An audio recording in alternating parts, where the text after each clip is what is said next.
Et c'est l'heure de la chronique en absurdie. Bonjour Emmanuel Ducrot. Bonjour Dimitri, bonjour à tous. Alors vous avez écouté hier, comme nous tous ici, la première ministre Elisabeth Borne. Elle s'exprimait devant les patrons du MEDEF à la rencontre des entrepreneurs de France. Et vous vous êtes retrouvé téléporté en absurdie quand on en est arrivé à parler d'énergie. Ah oui Dimitri, c'était un moment exceptionnel.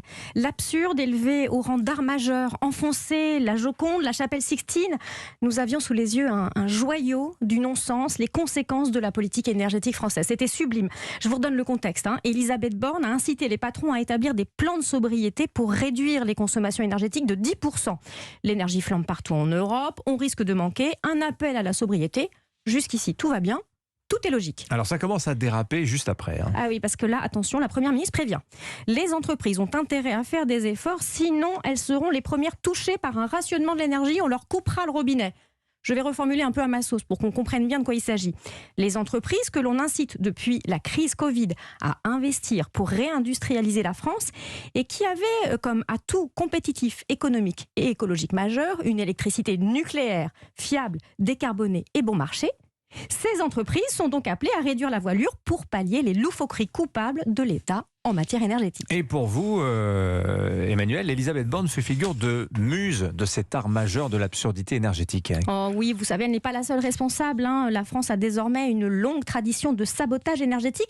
On devrait peut-être même demander à l'inscrire au patrimoine mondial de l'UNESCO. Mais enfin, c'est bien Elisabeth Borne qui, il y a 2 ans, expliquait que l'arrêt de la centrale nucléaire de Fessenheim, avant d'autres qui s'annonçaient, incarnait, je cite, l'écologie de la responsabilité.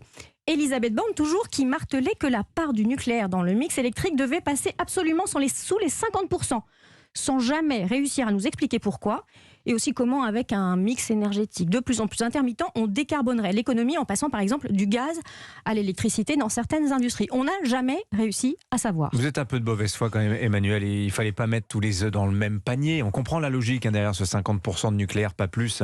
Ça, c'est quand même rationnel, cette idée de disperser le risque. De mauvaise foi, moi ? Bah oui, un peu. Moi, Dimitri ? Écoutez, non, je ne suis pas d'accord. On a donc cessé de consolider le panier nucléaire qui avait fait ses preuves pendant 50 ans et qui garantissait donc stabilité, indépendance, prix bas et, je le répète, électricité décarbonée. On a préparé sa fermeture, on a perdu les conséquences et ce qui explique aujourd'hui qu'une part importante du parc soit à l'arrêt pour des rafistolages d'urgence. Et on a jugé futé de compléter avec des paniers percés, dans tous les sens du terme, en déversant des milliards dans des énergies renouvelables hors de prix et qui produisent quand ça leur chante. Résultat, il n'y a plus de jus. Enfin, Elisabeth Borne, elle est quand même aussi très en colère contre EDF. Je crois que c'est quand même le plus absurde de cette histoire et peut-être aussi le plus savoureux. EDF, je le rappelle, une entreprise détenue par l'État à 83%. EDF fait exactement ce que l'État lui dit de faire. Il y a effectivement vraiment de quoi être très en colère contre ceux qui sont à l'origine de ces engrenages foutraques qui rendent nos entreprises si vulnérables au manque d'énergie. Comme une certaine Elisabeth Borne qui fut entre 2019 et 2020 ministre de la Transition écologique chargée de l'énergie. Eh oui. Si la Première ministre la rencontre, celle-là, elle va passer un sale quart d'heure. Comme quoi les vérités d'un jour ne sont pas forcément celles du lendemain. Les absurdités de la vie française que vous nous racontez, que vous nous décrypterez tout au long de la saison, cher Emmanuel. Merci à vous.